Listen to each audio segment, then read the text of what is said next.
nanya karena berhubung aku non di Hong Kong, jadi aku tuh nggak tahu ya ini tuh tindakan majikanku itu apakah normal, apakah sudah dianggap biasa atau termasuk tindak pelecehan. Jadi aku kerja udah kontrak kedua di sini. Ini yang menurutku melakukan tindakan yang nggak nyenangin itu masih anak-anak loh, Miss. Umur 13 tahun. Oh, bukan anak-anak, Mbak. 19 tahun itu udah dewasa. Iya, maksudnya itu bukan singsang gitu, bukan yang orang tua gitu loh. Maksudku ya masih remaja, aku pun menganggapnya dia itu ya seperti adik, seperti anak gitu. Terus? Jadi berawal dari dia kan dimanjain mamanya ya, otomatis kayak aku tuh juga ikut ngurusin dia itu kayak anak kayak adik, pesan mamanya gitu kan, sayangi, urusi anakku. Nah pada saat itu dia bilang, Mbak, aku minta diurutin kaki aku dong, pegel habis main bola, kata dia gitu kan. Posisinya malam pas mamanya udah berangkat kerja untuk bagian pertama kalinya. Lalu aku bilang, aku capek kok, kerjaanku benar-benar capek, sebentar aja, kakinya aja kok, kata dia gitu kan. Oke, tak kerjain, tak urutin kakinya. Kok dia nutup pintu, kok dia kunci pintu. Aku bilang, ngapain kunci pintu, nggak usah lah, aku soalnya buka AC, yang nggak usah dikunci, nanti kucing masuk lah, apalah, banyak alasan. Sebenarnya udah nggak nyaman pada saat itu. Lalu perlu buka baju nggak, kata dia. Ya nggak usah, katanya kaki aja, kataku. Buka baju aja lah sekalian punggungnya, kata dia. Aku cuma bisa narik nafas, aku nggak bisa banyak argumen sama majikan gitu loh. Terus oh ya wis, tak pijitin punggungnya, kakinya, selayaknya orang nurut gimana lah gitu kan. Terus sambil tak nasehatin, lain kali kalau main bola jangan langsung main bola, pemanasan dulu. Iya. Terus tiba-tiba perlu buka celana nggak? Ngapain, nggak usah lah, saya aku bilang kayak gitu kan. Terus tapi ini kantongku pegel, kata dia. Ya nggak usah dibuka, dari celana juga nggak masalah, kataku gitu kan. Terus kok dia itu kayak kekeh gitu kan. Aku ininya sakit, terus disingkapin gitu kan sama dia, celana dalamnya disingkapin. Aku udah risih banget. Terus aku karena udah risih, aku langsung bilang, stop, udahlah kok, nggak usah, capek, aku ngantuk. Aku bilang mau tidur, besok bangun pagi. Tiba-tiba dia balik badan, lalu dia buka celana dalamnya dan mengeluarkan alat vitalnya. Aku kaget dong. Aku bilang, kamu ngapain? Nah coba ya, aku bilang, kalau di sini sakit, di selangkangan aku sakit, kata dia gitu kan. Tolong pijitin di selangkangan aku. Terus sama aku disingkapin lagi tuh ke atas tuh alat vitalnya dia tuh, aku tutupin tuh kan. Aduh maaf nih bahasanya kalau aku kurang sopan. Terus aku burungnya ngadeg nggak tuh? Ngadeg nih. Berdiri tegar layaknya tiang gitu. Ya iya, layaknya manusia. Aku juga udah berumah tangga, aku tahu lah burung bangun sama enggak gitu kan. Oke. Terus aku pijitin selangkangannya, aku masih mentoksik diriku. Oke, dia majikan, aku hanya nolong dia, pikiranku masih positif. Aku urutin selangkangannya, mana yang sakit, dengan udah tergesa-gesa, dengan rasa yang tidak nyaman gitu kan. Mana yang sakit, ini. Dan aku paling bencinya, tiba-tiba dia burungnya itu dikeluarin lewat celana dalam yang bagian bawah itu, Miss. Diselundup no. Diselundup lo, dikeluarin, ditempel-tempelin lo ke tanganku. Hah? Lucu banget itu. Serius, ditempel ke tanganku. Aku sampai, udah ya bang gitu kan. Tanganku sakit, masih sakit. Dan aku paling bencinya tuh sampai keluar mani beningnya itu loh. Sampai keluar mani beningnya itu loh. Menjijikkan sekali bukan? Terus aku, udah kok aku ngantuk, gak apa-apa, besok kamu bangun jam 9 aja, kata dia kayak gitu kan. Ya tapi aku istirahat, aku butuh istirahat udah jam 12 loh, bilang bentar, dia bangun mastiin kuncinya itu, pintunya dikunci lagi sama dia. Aku udah gak nyaman.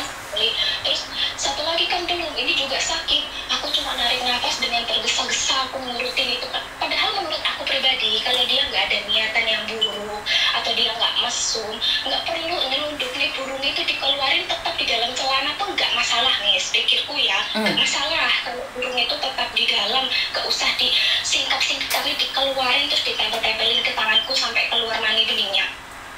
Terus pada saat itu aku udah nggak udah nggak mau lagi, bener-bener udah males, udah muak, terus aku tinggalin. Udahlah bang, udah selesai, aku ngantuk. Terus kok dia ngebuka celana dalamnya, terus dia dengan bahasa, ya kadang di mix ya pakai bahasa Inggris gitu kan, emang kamu nggak bisa ngurutin ini apa, dia bilang kayak gitu kan sambil megangin burungnya. Nyesek lah, aku bilang nggak bisa apa. Terus aku langsung keluar kamar, buka kunci. Dari dalam kamarku aku WhatsApp dia, what your mind, apa maksudmu tadi, apakah kamu ingin aku menyentuh area sensitifmu, aku gituin kan. Terus dia balasnya, oh tentu tidak, memang aku ingin diurut, area sensitifku sakit, kata dia gitu, area sensitifku sakit. Terus kalau memang sakit kamu pergi ke dokter, aku bilang aku tidak bisa menyentuhnya, nggak boleh, aku bilang kayak gitu kan. Selang 3 bulan nih, itu mungkin sekitar 3 bulan yang lalu, selang 3 bulan baru kejadiannya beberapa hari yang lalu, dia minta tolong lagi. Aku mungkin udah lupa sama kejadian, maksudnya bukan udah lupa ya, udah aku anggap kayak nggak ada apa-apa. 3 hari yang lalu atau 4 hari yang lalu kembali terulang, aku minta urutin ini dong, sakit, aku ngantuk bang, dan selalu ngalam, selalu nunggu mamanya pergi, udah kebaca banget itu. Aku minta urutin ini dong, sakit, kenapa sih selalu di bagian paha yang sakit, aku mah kalau pegel di kaki, aku bilang kayak gitu kan. Nggak tahu kenapa ini selalu sakit, dia bilang kayak gitu kan. Singkat cerita, aku masih urutin dengan mentoksik pikiranku. Oke, dia majikan, dia adik, dia anak, aku nggak ada pikiran gimana-gimana, karena bahasa dia pun tidak mengarah untuk mesum-mesum ya, dia nggak ada yang ngomong aku gimana-gimana, nggak ada. Tapi aku nggak suka dengan cara dia kalau diurutin bagian itu selalu ngeluarin burungnya dalam keadaan bangun, tegang sempurna, sampai ngeluarin mani bening. Aku udah jijik banget sampai ditempel-tempelin ke tangan aku. Kayak gitu tuh apakah normal? Apakah hal biasa di Hong Kong? Tidak. Apakah termasuk tindakan pelecehan nih? Pelecehan. Mana nih? Pelecehan. Oh, oke, selesai diurut pada, aku bilang pahanya aja ya bang, aku ngantuk ya. Ya. Wis, aku paham, aku orang dewasa, usiaku 32 tahun. Aku paham laki-laki kalau nggak nyampe pasti sepaneng kan, Miss. Pasti kayak jengkel gitu loh. Kayak narik napas, kayak, bang udah ya bang, aku ngantuk. Tolong kayak gitu loh. Itu menurut saya adalah pelecehan dan sudah tidak normal. Sekali, pasti ada 2 kali. Pasti ada 3 kali. Lalu? Ya. Lalu setelah after ngurut itu dia kayak sharing-sharing tipis-tipis, tiba-tiba dia nanya, Leo mau ya tentang gimana cara bikin anak, kata dia. Nggak ada lah, di Indonesia nggak ada bikin gimana tentang cara bikin anak. Loh, kalau nggak belajar tentang cara bikin anak, cara berhubungan, bagaimana kamu bisa punya anak? Itu nggak usah dibahas, itu nggak penting, nggak perlu belajar. Emang iya, dengan senyum-senyumnya. Iya udah, aku ngantuk, aku selalu menghindar, Miss. Dan kurangnya lagi 2 hari yang lalu, after 1 hari setelah itu, aku lagi mandi, mamanya selalu kerja malam, kebetulan mamanya janda, gak ada bapak di rumah kan, ada adiknya aja yang masih SMP kelas 2, dia dan aku gitu loh. Aku mandi, selesai mamanya berangkat kerja, aku mandi, kebetulan cuci rambut mungkin agak lama, terus karena mamanya udah kerja, adiknya main piano, di rumah udah sepi gitu kan. Tiba-tiba aku dengar suara orang cetak-cetak lampu mati, penyedot ruangan mati, exhaust mati gitu kan. Aku santai mandi pakai air dingin tuh nggak masalah, aku bilang gitu kan. Tiba-tiba selang 3 menit atau 4 menit nyala kembali, ya udah aku lanjut, nggak ada expect gimana-gimana. Aku di sini hampir 2,5 tahun nggak pernah yang namanya aku kecolongan nggak ngunci pintu kamar mandi. Aku selalu make sure, aku selalu kunci, aku selalu double check. Karena aku lama di kamar mandi ya. Tiba-tiba aku lagi pakai pakaian dalam di kamar mandi, dia masuk dari, kan bisa dibuka dari luar pintu kamar mandi itu. Aku kaget dong, aku kaget dong, dia nggak mau solusi, kenapa kamu nggak kunci pintu, kata dia. Aku kunci pintu, iya tah, kata dia. Kalau memang dia nggak sengaja buka pintu, pasti dia akan marah atau mengingatkan aku, menegur aku. Jangan nggak kunci pintu atau gitu ya. Enggak, kamu nggak kunci pintu, kenapa, kata dia. Aku kunci pintu, nggak mungkin aku nggak kunci pintu, udah gitu kan. Tadi juga di luar ada yang aku dengar bunyi-bunyi matiin lampu loh. Siapa? Aku kira adik kamu. Oh mungkin itu gangguan dari saklarnya di atas mati. Enggak mungkin tiba-tiba nyala sendiri, kalau memang turun pasti harus dinyalain lagi. Lalu aku lagi pakai aduk, masuk ke kamar jam 11 malam dia nyusul.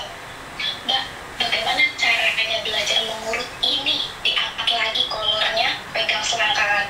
Ngapain? Aku bilang, aku ingin belajar sendiri, gimana caranya? Gak usah belajar kayak gitu-gitu mah. Kamu pegang aja sendiri mana yang sakit, kamu urut. Malam itu aku ada video sedikit dia naik ke kasurku. Lalu pada malam itu, bang aku ngantuk bang. Selalu dengan alasan aku ngantuk karena memang aku over capek banget miss masak untuk orang banyak. Ya udah kamu naik aja dulu, camin ke atas kata dia, pakai skincare kata dia. Aku pikir udah dia nggak akan nyusul. Dia naik ke kasur aku dengan gemetar. Ngapain nih anak nih, aku nggak bisa ngelawan yang gimana gitu kan. Ngapain nih anak, gimana sih caranya ngurut itu? Dia ngurutin kakiku. Aku ada video mungkin sebeberapa detik dia ngurutin kakiku. Misai lah, aku bilang jangan. Ngapain sih kamu repot-repot belajar? Jangan, aku bilang tuh kan. Nggak apa-apa, aku mau belajar. Dipegangin.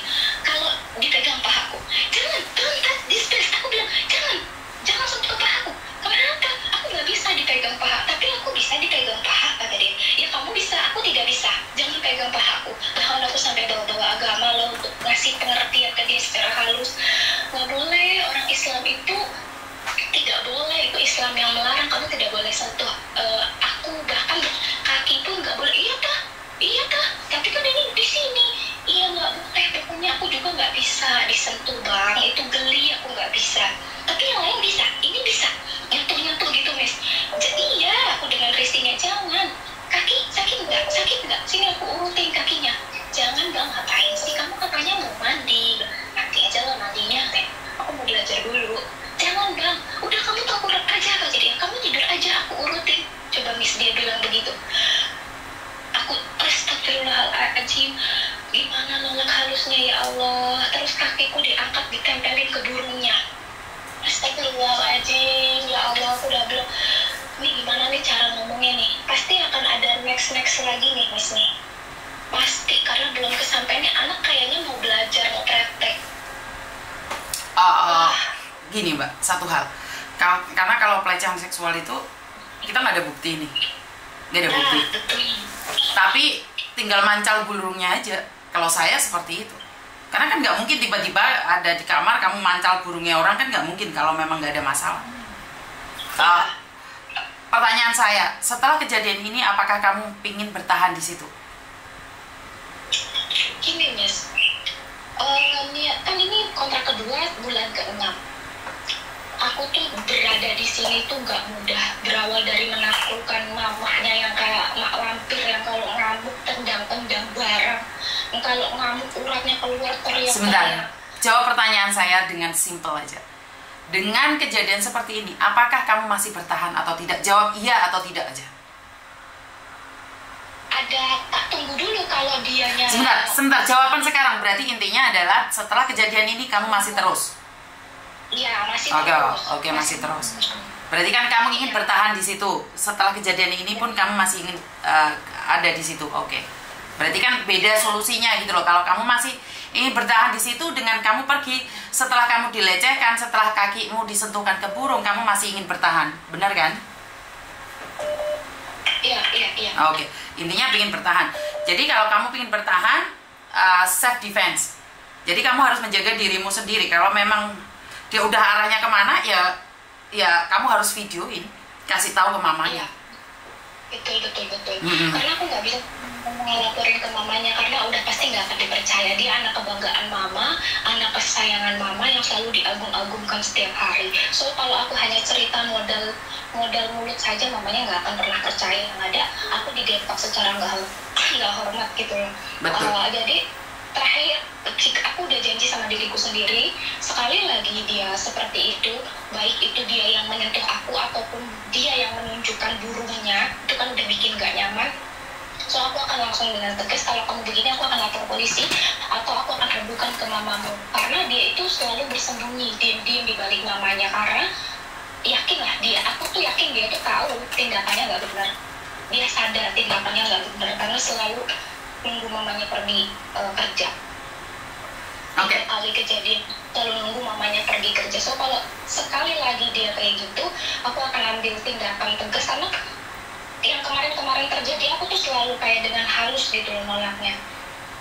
Aku bilang ngantuk, aku bilang capek, aku bilang kamu pergi, kamu mandi sana, aku selalu bilang nggak boleh, jangan sentuh, dan kayak gitu nggak mempan.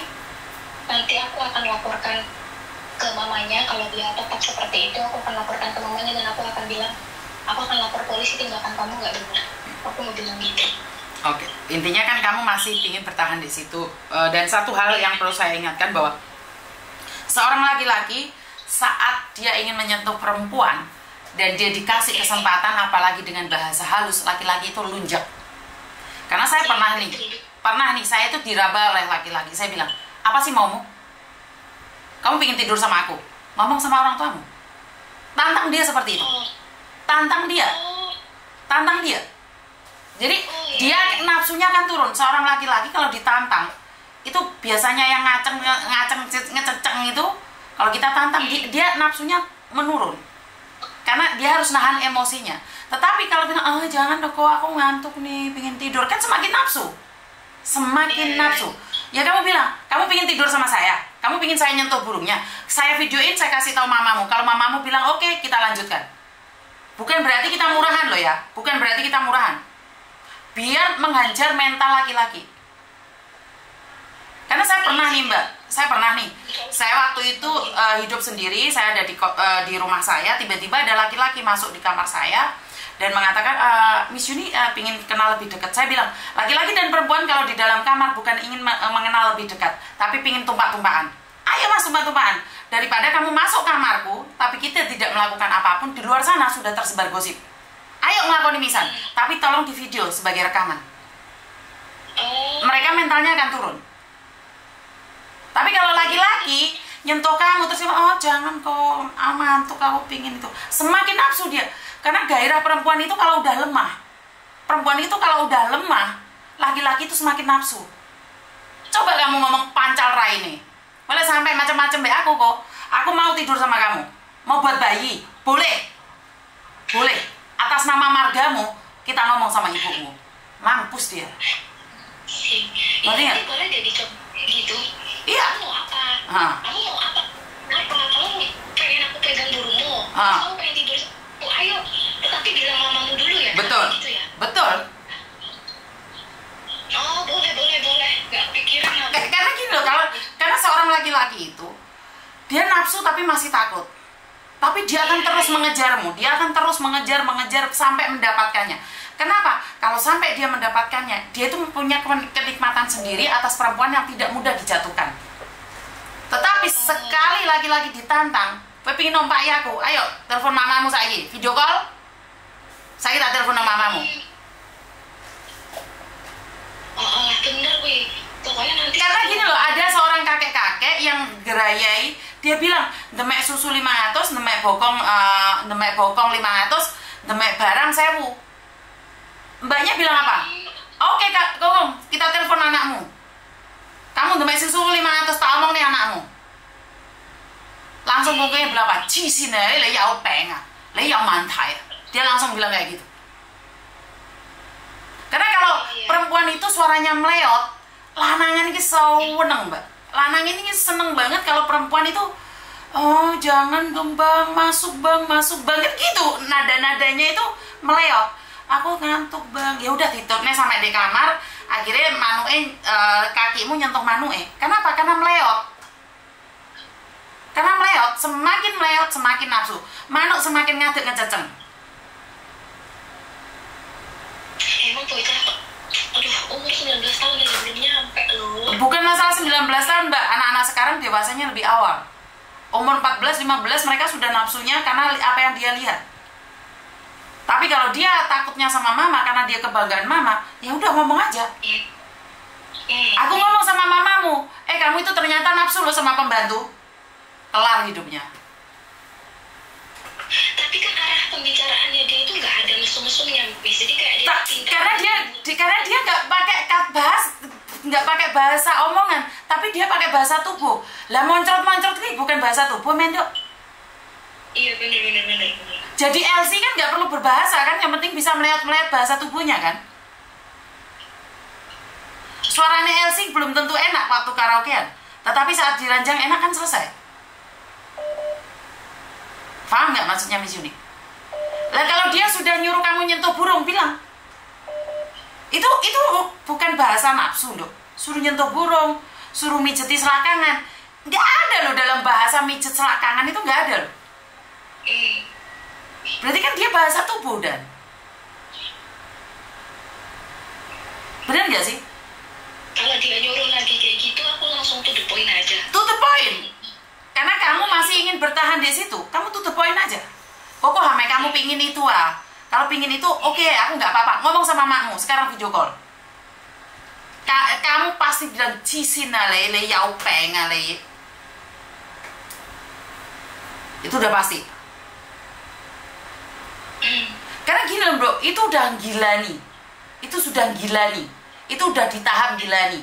Kata-katanya, aku pingin nompai awakmu, aku pingin mencium awakmu, itu masih gak gila nih. Tapi kalau sudah mengeluarkan air mani, itu gila nih. Itu gila nih. Jijik, dengernya jijik. Ngeliat mata udah jijik. Itu udah nggak normal itu. Itu udah pertama kali aja udah nggak normal. Dengerin pertama kali aja nggak normal. Karena ada yang pertama pasti ada yang kedua. Setelah ada yang kedua pasti ada yang ketiga. Iya.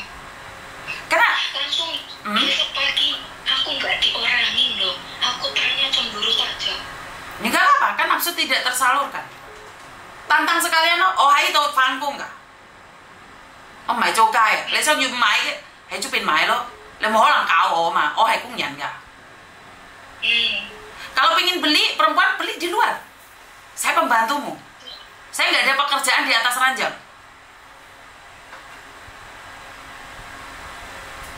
Ngerti nggak? Ngerti. Jadi nggak ada namanya pembantu pekerjaannya di atas ranjang. Saya nggak setuju. Iya kan? Sebenarnya kayak ngurut atau mijitin juga kan nggak boleh, nggak ada di kontrak. Nah, iya kenapa kamu lakukan? Kalau sampai ke selakangan, nggak ada, Ya kan? nggak ada. Karena di kontrak kerja itu nggak ada pembantu itu kerjanya di atas ranjang. Yang ada adalah membersihkan ranjang, bukan di atas ranjang. Nggak ada pekerjaan pembantu di atas ranjang, kecuali ani-ani. Paham ya? Pokoknya jangan sesekali ya, walaupun itu bujang jangan dicoba ya mbak. Dicoba kali. Lah iya Miss Yuni ki ngomong, ojo serius soalnya cerita. Mosok. Miss Yuni krungu konane matwae gila. Ngerti nggak? Ya Allah. Bener. Karena gini loh mbak, karena kenapa sih saya meminta sama mbak saya ini jujur ya. Karena Koko Thomas juga dewasa ya. Kenapa sih saya selalu bilang sama mbak saya, jangan bersentuhan fisik dengan anak saya. Ngerti nggak maksud saya? Jangan bersentuhan fisik sama anak saya. Mukul lah, meluk lah, atau apapun. Karena dia laki-laki. Iya. Jangan perlakukan begitu the first priority ke anak saya laki-laki. Bukan saya cemburu loh. Tetapi dia adalah laki-laki dan punya nafsu. Nek ngomong sama anak saya jangan meleot-meleot. Kamu boleh sayang sama anak saya, tapi jangan meleot-meleot. Mungkin gila aku. Yakin, nggak boleh. Ini kejadian kamu ini, mesti mbak-mbak saya juga ngeliat ini. Karena aku nggak bisa ngontrol mbak. Karena kita kan nggak bisa ngontrol sebagai ibu nih. Dari kejadian sampean ini, kita lebih berhati-hati lagi lah sebagai seorang ibu. Benar nggak? Yang aku tangkap itu, ini anak tuh bukan nafsu suka ya, bukan suka, tapi memang pengen lagi mau praktek gitu loh. Mbak, LC, wanita-wanita nakal yang ada di luar sana, laki-lakinya nggak perlu suka, sementing anak bolongan. Tinggal kitanya mau apa enggak. Jangan bilang itu orang suka sama kamu atau enggak, sementing anak bolongan diincepno selesai. Paham?